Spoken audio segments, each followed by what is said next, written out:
Di desa terpencil Jawa Tengah, Mbok Srini, seorang petani tua, berjuang di sawah. Hatinya diliputi kesepian dan kerinduan yang mendalam. Dalam sunyi pagi, setiap gerakan Mbok Srini mencerminkan kesepian yang mendalam. Sebuah lagu, tanpa kata tentang kerinduan seorang ibu. Suasana desa yang damai mengkhianati badai emosi yang berkecamuk di dalam hati Mbok Srini, menciptakan kontras yang menyayat hati. Di tengah hutan, Mbok Srini mencari kayu bakar, tak menyadari ancaman bahaya yang mengintainya. Tersesat dan diliputi rasa takut, dunia Mbok Srini berubah menjadi mengerikan saat raksasa jahat muncul di hadapannya. Tawaran mengerikan dari raksasa itu bergema di hutan. Aku bisa memberimu seorang anak, tetapi saat dia berusia 17 tahun, kau harus memberikannya kepadaku. Terombang-ambing antara harapan dan ketakutan. Wajah Mbok Srini mencerminkan pilihan menyakitkan yang dapat mengubah hidupnya selamanya. Mbok Srini memeluk erat bayinya. Waktu berlalu dengan cepat, mengubahnya menjadi gadis yang cantik dan cerdas. Saat ulang tahun ke-17 putrinya mendekat, Mbok Srini menghadapi dilema yang menghantuinya. Apa yang harus kulakukan? Aku tidak bisa menyerahkanmu pada raksasa itu. Di sebuah desa di Jawa Tengah, pada hari ulang tahun ke-17 yang menentukan, sesosok raksasa tiba-tiba muncul dari hutan, menggetarkan tanah dan hati. Seluruh desa menjadi sunyi senyap. Mata mereka terpaku pada Mbok Srini, yang berdiri sendirian di hadapan raksasa itu, simbol keberanian dan pengorbanan. Angin bertiup dengan tidak sabar saat keputusan yang akan menentukan nasib desa itu tergantung di udara. Setiap hembusan membawa bisikan, ketidakpastian dan harapan. Mbok Srini, wajahnya terukir keputusasaan, berjalan melintasi ladangnya. Setiap langkah adalah ratapan di bawah terik matahari. Dalam putaran nasib yang mengerikan, sesosok raksasa yang menakutkan muncul di hadapan Mbok Srini, menebarkan bayangan panjang yang tidak menyenangkan. Raksasa itu mengumumkan, "Aku bisa membantumu, tetapi sebagai imbalannya, aku menginginkan seorang anak." Dalam keputusasaannya, Mbok Srini menyerah pada perjanjian gelap raksasa itu, menyegel nasibnya dengan satu janji yang menyedihkan. Dalam keputusasaanku, aku setuju dengan tawaranmu. Dari bumi muncul mentimun emas yang bersinar, sebuah suara harapan di dunia Mbok Srini yang sunyi. Dengan tangan gemetar dan hati penuh keajaiban, Mbok Srini mengiris buah bercahaya itu, mengungkapkan sebuah keajaiban di dalamnya. Dari jantung buah emas, seorang bayi perempuan cantik muncul, sebuah simbol harapan dan awal yang baru. Mbok Srini menamainya Timun Mas.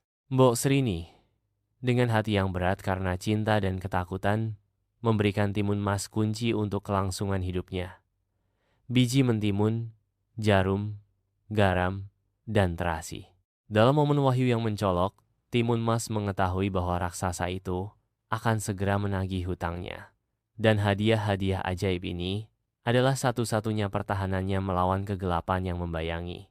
Adegan berakhir saat Timun Mas menggenggam benda-benda ajaib itu. Harapan untuk bertahan hidup terukir di wajahnya. Di kedalaman hutan, Timun Mas berlari sekuat tenaga. Jantungnya berdebar kencang menghadapi malapetaka yang akan datang. Bumi bergetar di bawah langkah kaki raksasa yang menggelegar. Bayangannya semakin dekat, didorong oleh amarah yang tak terpadamkan. Sambil menggenggam sebuah kantung berisi artefak mistis, Timun Mas mencari perlindungan dalam pertaruhan putus asa untuk bertahan hidup. Liana menjerat kaki raksasa itu, mengubah pengejarannya yang tanpa henti menjadi perjuangan putus asa, melawan barikade alam yang tiba-tiba. Memanfaatkan kesempatannya, Timun Mas berlari kencang. Harapannya diperbarui oleh penangguhan hukuman sesaat. Dalam tindakan cepat, Timun Mas melemparkan jarum ke tanah, mengubahnya menjadi ribuan bambu runcing tajam yang muncul untuk menyerang raksasa. Raksasa meraung kesakitan saat ribuan bambu runcing menusuk kakinya, membuatnya jatuh berlutut dalam penderitaan. Dengan gelombang adrenalin, Timun Mas melemparkan garam ke laut, melepaskan transformasi mistis yang menentang alam. Laut membengkak dan menderu, meluas menjadi lautan besar yang tidak dapat dilalui, penghalang tangguh yang disulap oleh timun mas untuk melawan pengejarnya. Raksasa itu, yang dulunya tanpa henti, sekarang berdiri membeku tak percaya di tepi laut yang berubah. Pengejarannya digagalkan oleh kekuatan magis timun mas. Raksasa itu, yang mengejar tanpa henti, terjun ke dalam lumpur mendidih. Raungan dahsyatnya berubah menjadi jeritan putus asa. Tangisan putus asanya memudar ke dalam jurang, ditelan oleh bumi yang menggelegah dan tak terpuaskan. Di hutan rimbun yang lebat, teror Mbok sangat terasa saat dia mati-matian melindungi timun mas dari raksasa yang mendekat. Bumi bergetar di bawah langkah raksasa yang menggelegar, memperkuat rasa takut yang mencekam di hati sang ibu. Mbok menggenggam timun mas erat-erat, matanya membelalak dengan permohonan diam yang putus asa.